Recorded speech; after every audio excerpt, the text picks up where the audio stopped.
course, just as I make a funny face, right? So there have got to be 50 ways to leave your lover. And there's at least as many ways to screw up your finances in your business.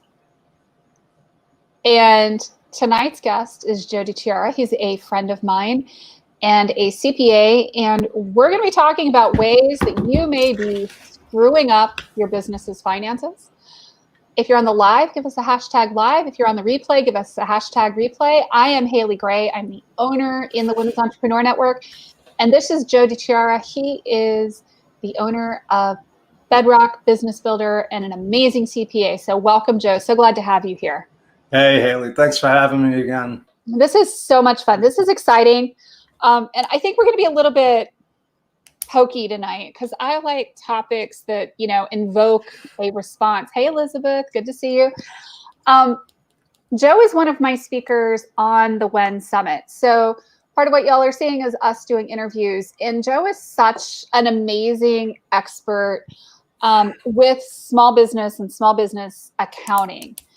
And, you know, it is such an interesting field to me because so many people screw it up pretty royally.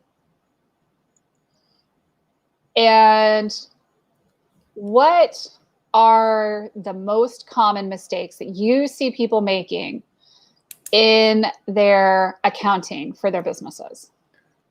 Wow. Where do I start? Well, when you start at the beginning. I mean, so one of the first ones is they run it as a sole proprietor.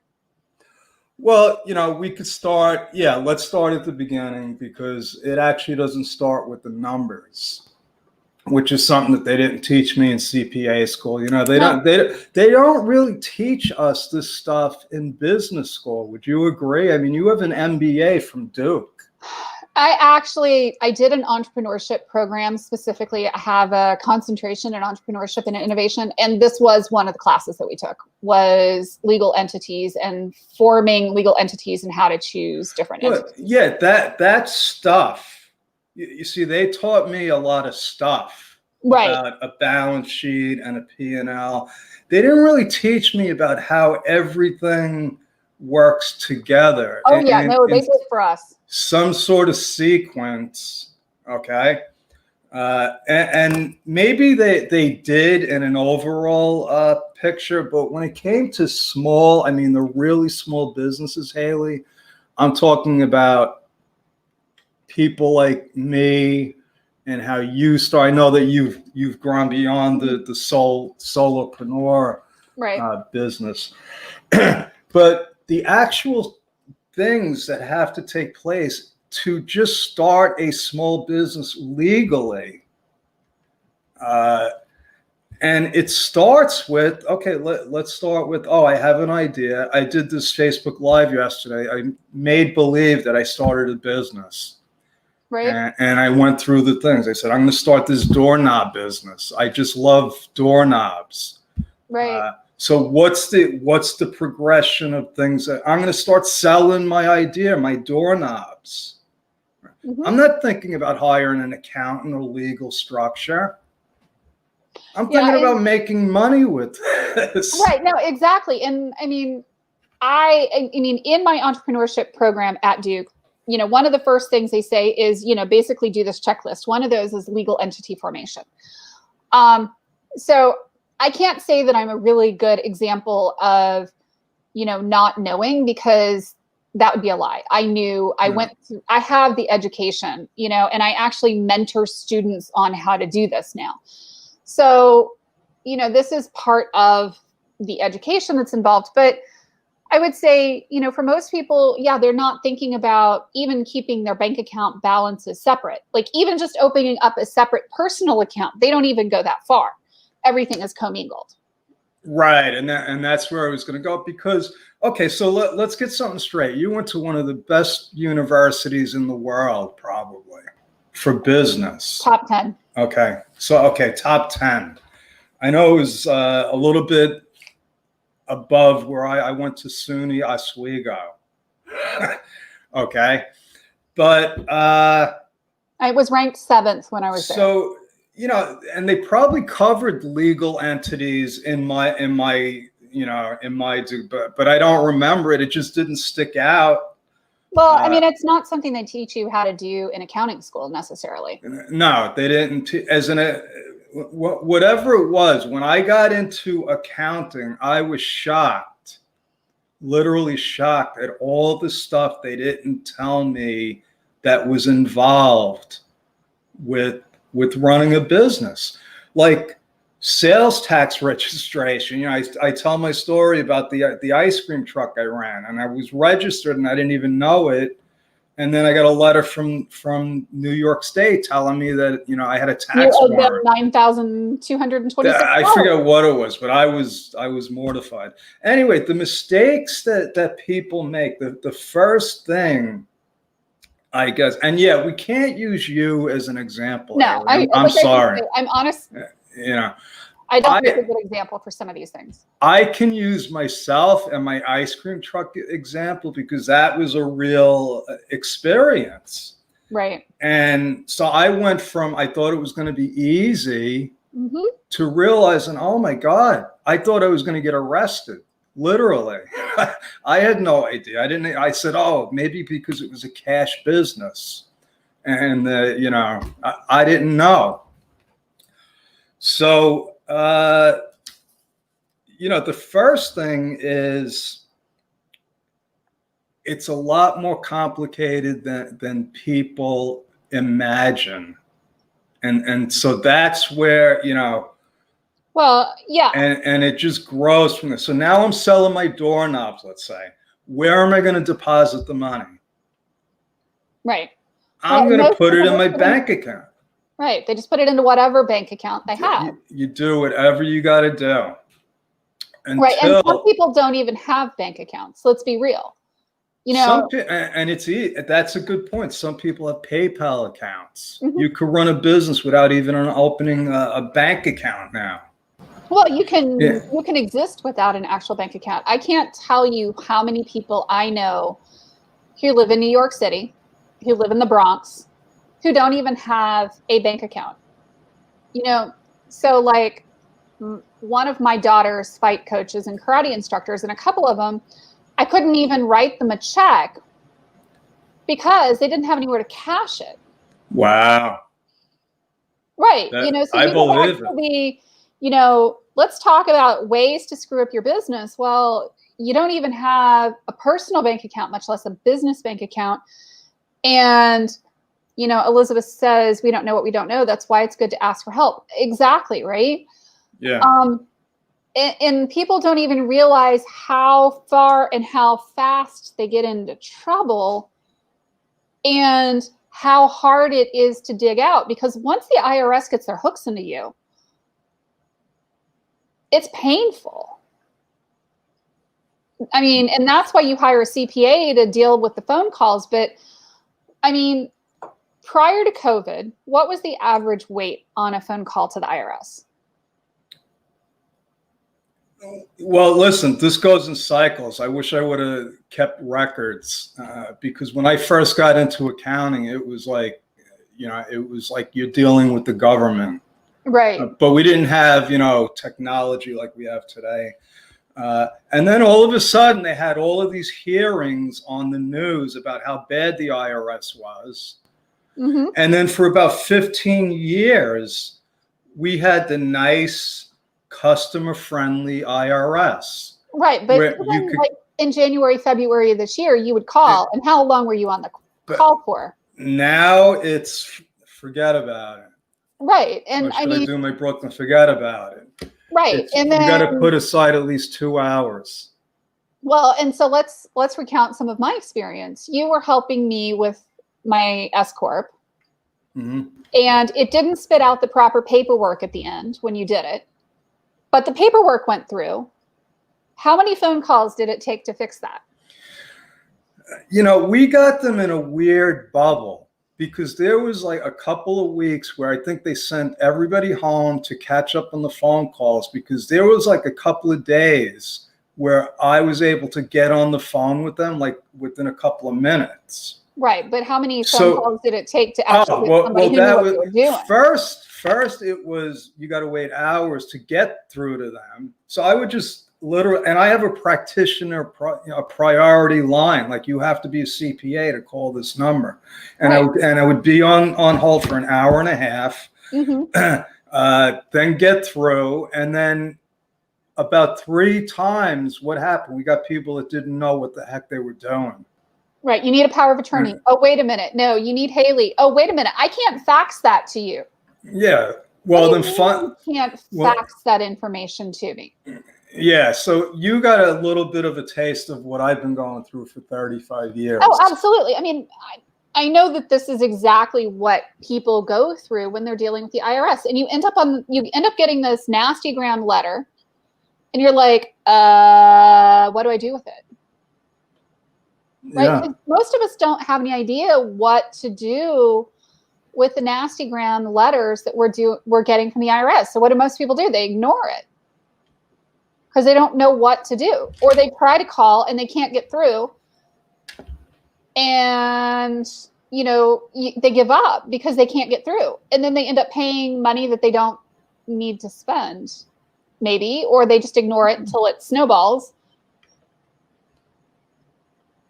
Well, if I started my doorknob business, what would happen is I probably at some point start making money, hopefully. And that's the other thing. Most people never make enough money to even cover their expenses. That's why so many people go out of business. So, and what happens, just like when I got my letter from New York State, what happens is at some point, whether you're selling doorknobs or websites, you realize there's a lot of moving parts here. And there's a lot more moving parts than when I started. Absolutely. Just marketing. Oh my God, we were talking about that in my mastermind meeting last week. It used to be like you had 5 choices. You could knock on somebody's door, you could do telemarketing, direct mail, you could get an ad. Now you could have your own TV show. So now you put somebody starting a business, and now you're in the compliance black hole. Right. Absolutely. And so many things can go wrong. And that's why, Haley, for all those years, I spent all of my years fixing problems. And you know what that's like. You're fixing somebody else's website. How hard is that? Well, a lot of times you just blow it up and start over again. Well, yeah. So I'm getting client because I said, oh no, and I thought that was my business. I had to fix problems that people get, and the pattern. It was like most of them got into trouble because of stuff they didn't know they were supposed to be doing. Right. Or maybe they had an inkling, but they were like, oh, it's not that important. Right. Well, like keeping records, yeah. So now you got everything all over the place. Going paperless. I don't know if you remember, it was supposed to make things easier. Well, now think about it. You could get paid with a PayPal account, Venmo. Some people have bank accounts. There's 18 different ways to get paid and pay for things. Oh, and you've got money coming in and coming out every which way to Texas. And so most people, Haley, go a year or 2 without even hiring an accountant or a bookkeeper. And they're already in the black hole, and now you got to pull them out. Right, exactly. And so that's why I changed my business about 1.5 years ago. I said, I want to get these people before they get into problems. Yeah. When they first start the business, teach them, there's a certain mindset, like you said, separating the personal from the business. And it's not that you have to be perfect at it, because I think one of the things that people think with accounting, and forgive me for being like pedantic here, is that, accounting is an exact science. And it's not. It's more of an art than a science. And that's why people like Joe are so masterful at what they're doing. But I mean, I think that we just forget how important it is to have somebody who is experienced in the art of helping you make your numbers work for you. And because there is an art to it, not all accountants and not all CPAs are the same. But That's continue. an understatement. But seriously, I mean, it can make a difference of tens to hundreds of thousands of dollars a year for even a small business owner. I'll tell you where it really makes a difference, and it has nothing to do with the numbers. It has more to do with energy, and I know a lot of your people are into the holistic energy thing, and that's really what changed everything for me when I got into the science of getting rich. When people started, we go into business with this mindset of lack. There's not enough. I gotta cut my prices. I gotta, find the competition. That's the sort of stuff I was taught. And in accounting, it was like I have to compete with H&R Block and all the other CPAs around me. So, it turns out it's not like that. You don't have to compete. You could approach your business from a different mindset. Absolutely. Okay. And what that did for me, Haley, without consciously knowing it, it relieved the stress. Yeah. It's like, oh my God, I don't have to worry that there's not enough business. And I don't know if you ever watched Tony Robbins do that thing when he takes people and he just like goes through this routine, and they just like they get the weight of the world lifted off their shoulders, right? And then once you're relaxed, then your creativeness starts coming out, and that's the entrepreneur in you. And then you can start doing business, and you can start thinking more clearly. Right. Okay. Well, and I agree with Lisa. The math is exact. It's the classification, reporting, and structure that can be greatly modified to the business owner's benefit. Absolutely. And that's the point. But if you don't know the classification, reporting, and structure that you need to do, which is one of the biggest mistakes that business owners do, because if they get so far as to setting up an accounting system, they don't even know how to classify expenses and what counts and what doesn't, and where and how, and any of that. And what's interesting now, because I am connecting with a lot of brand new business owners, and I'm connecting them to this WAVE program, which is amazing. And it's amazing because it is not rocket science, Haley. It's not. And what I've been able to do is show people, because it's like, what do they say? Not knowing it creates the fear. Like, what's behind the door? And then you open it up and there's a little puppy dog.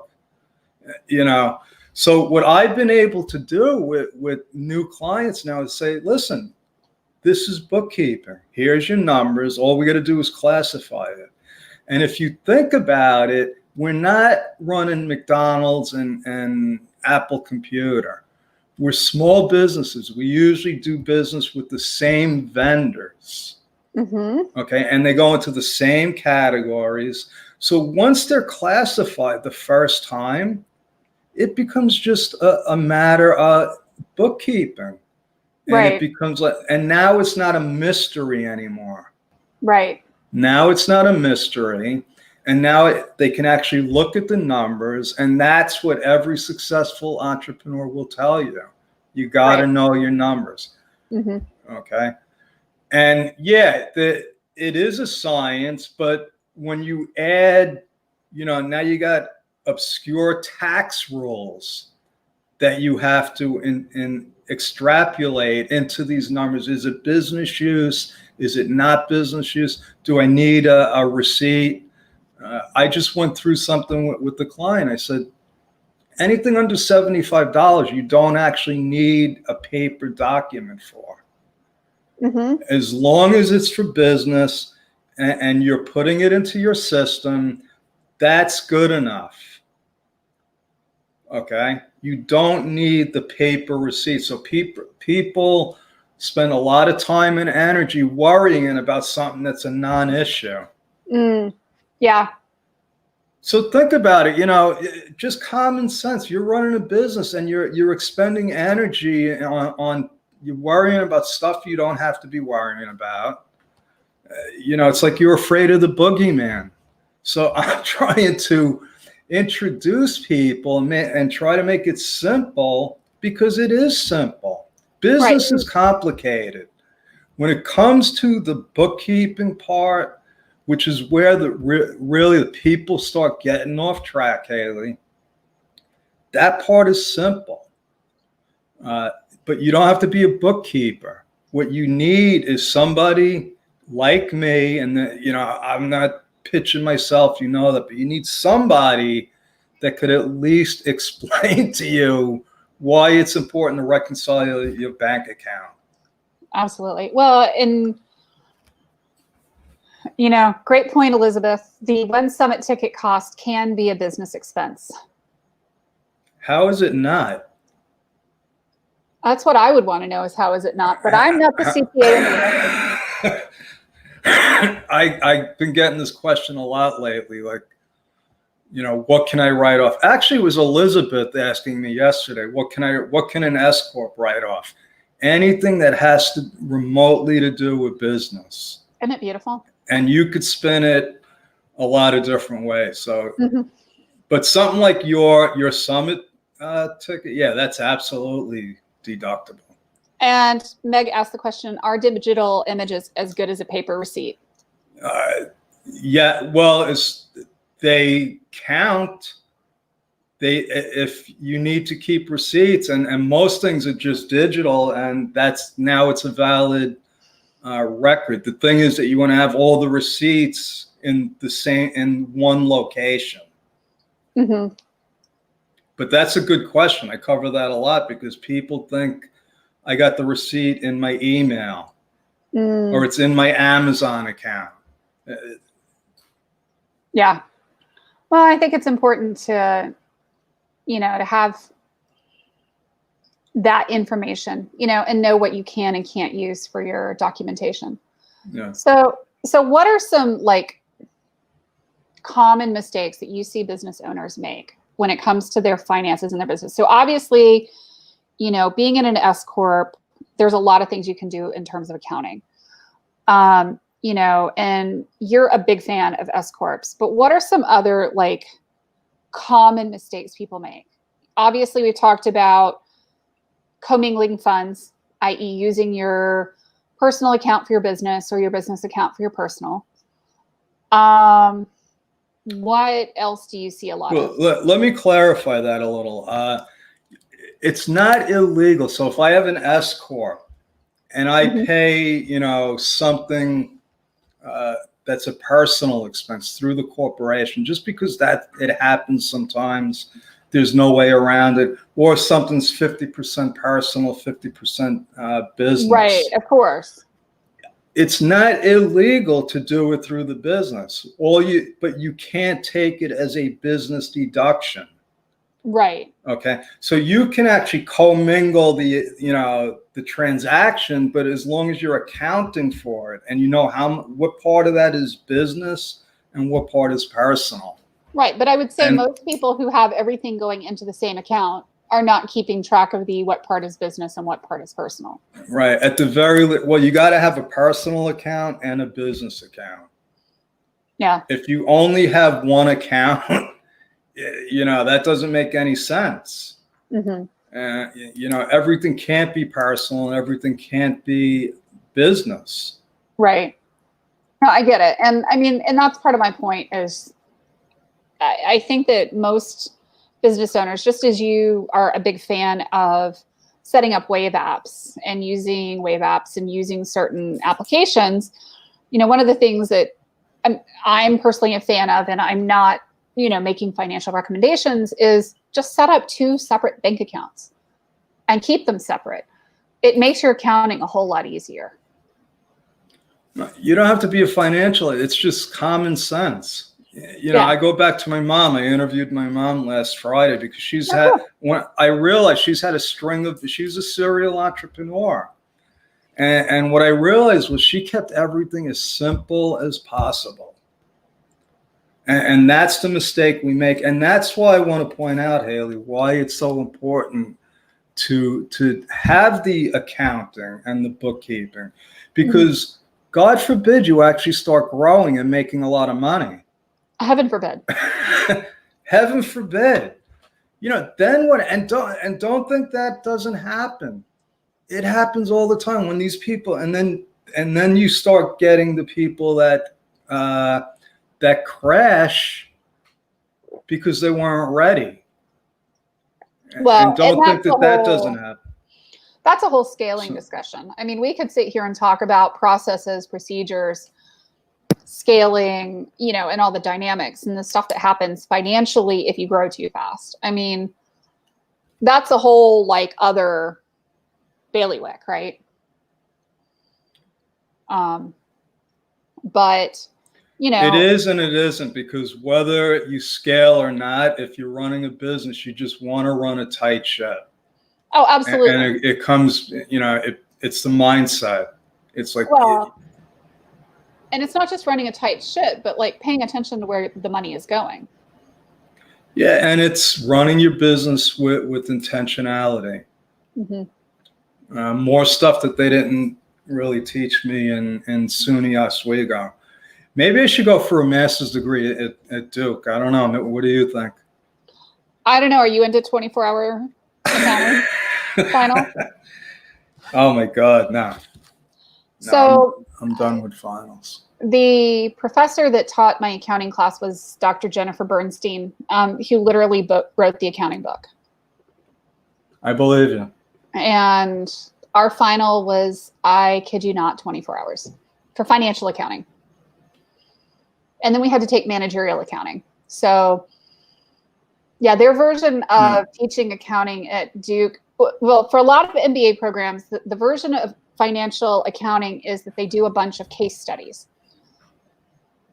At Duke, you do one case study, maybe, along the way, but the rest of it is all the T accounts and charts of accounts and cash flows and statements of cash flows, and then pulling everything apart and balance sheets. And they give you a whole set of transactions in a bank statement and say, figure this out and create all of the accounts out of this. Kerblooey. And you have 5 hours to do it. Cool. That sounds like a dream client. I am not an accountant. Well, today to get a job like that, you probably charge $1,500. So. Probably. I mean, it was painful. I mean, it was really, really painful. And, Dr. Bernstein said, she would create the final or the final exam so she could do it in about 4 or 5 hours. And then she would give it to her PhD students. And if they could do it in about 5 hours, she would then give it to us to do the final in 24. Wow. Yeah. The mean time to finish was about 18 and a half, 19 hours. Yeah. I was right at 21.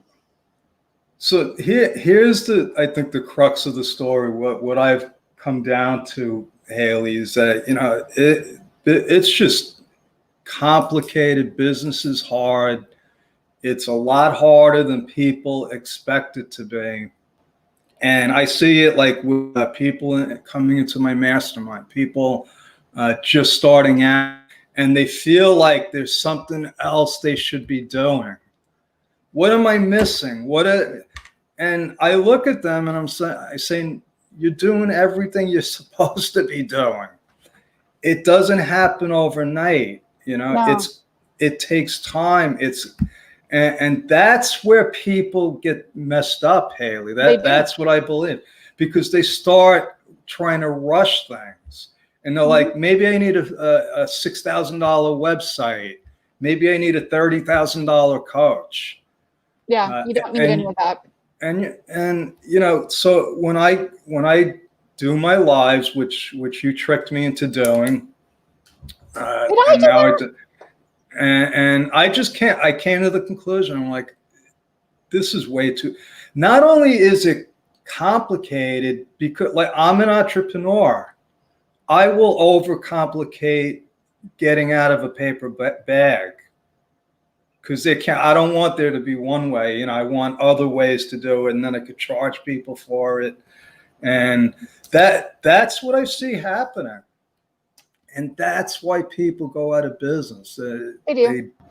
We overcomplicate a complicated situation. And something like Wave App, that's why I love Wave Apps. I'm like, this just simplified it. Yep. This just made QuickBooks obsolete. Listen, you outgrew Wave Apps. I'm sorry. But for probably 25 million businesses out there, and this is what I would tell, and I'm going to start telling my clients because I do it, connect Wave Apps to your business and to your personal. Because I don't know about your personal finances. I got to keep track of my personal finances as well as my business, right? I do. And it's just so easy with that program. So anything that we can do to simplify things is a good thing. Right. Yeah. And I'm working on doing that too. I've been more focused on the S Corp fund stuff than getting the personal stuff dragged into there, but that's coming next. I hear you. Yeah. Very cool. So y'all grab your tickets for the summit. As Elizabeth and Joe just pointed out, it's a tax deduction because you're getting training for your business. It's fun. It's going to be exciting. You're going to learn a ton. It's training for your business. It's awesome. And it's only $27. That's when you told me it was 27. Well, that's what my friend John calls an irresistible offer. Oh, thank you. It's like, wait a second. No, there's got to be, 27, and then I got to pay for every single, there's got to be some kind of catch, right? Yeah, no, it's $27 to do the 3 days. If you want to upgrade to the VIP, that's $47. But no, there's no catch. The only thing is, if you want the recordings, it is in the VIP, not in the $27, because I want people to come and do the whole event. I want people to come and stay.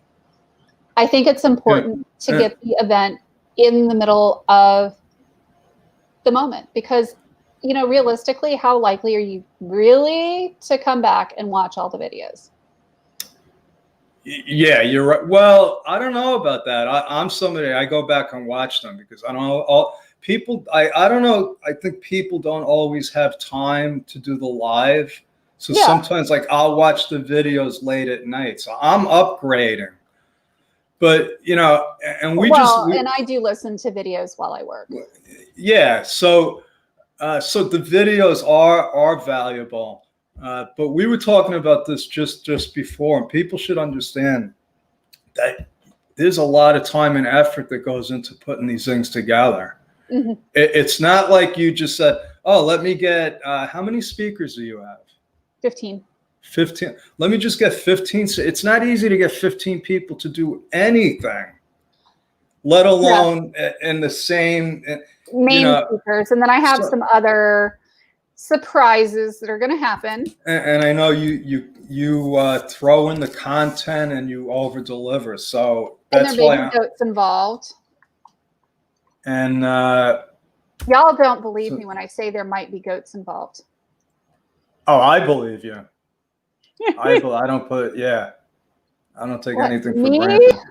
So, yeah. So when does this start again, Haley? September 24th. September 24th.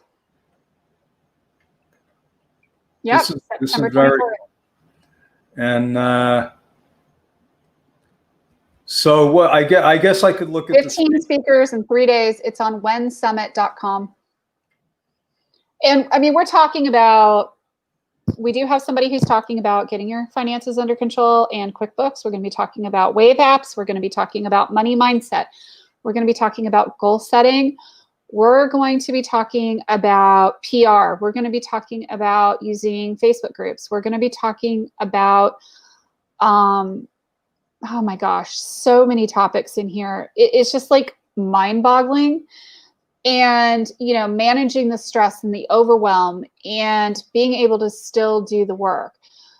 And, you know, we're talking about the practical and the mindset stuff because I think that both have to come together in order to build a successful business. And it's really exciting to me to see the alchemy that's happening.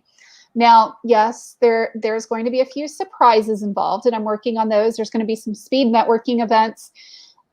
In between, we're going to have the opportunity for people to do some breakout sessions and speed networking in between our sessions, and, you know, really doing a lot of really cool stuff for the duration of the summit. And the cool thing is you're going to be able to talk to all the speakers in their virtual booths, and you're going to be able to connect, and you're going to be able to get so much amazing information for you for your business, because this is really, you know, out there to help people grow their businesses. It's out to help you grow your business and make more money and have more fun doing it. Because honestly, if we're not having fun, it's not worth it. If it's not building your dream, if it's not taking you towards your why, then why do it? Get a job. Exactly. Why would you do it if it makes you miserable? Anywho, thank you guys so much for joining me tonight. This has been delightful. Thank you, Joe, for hopping on with me tonight at such short notice. I really appreciate it. Thank you guys. Have a fantastic weekend, and I will see you on Sunday. Thanks. All right. Good night.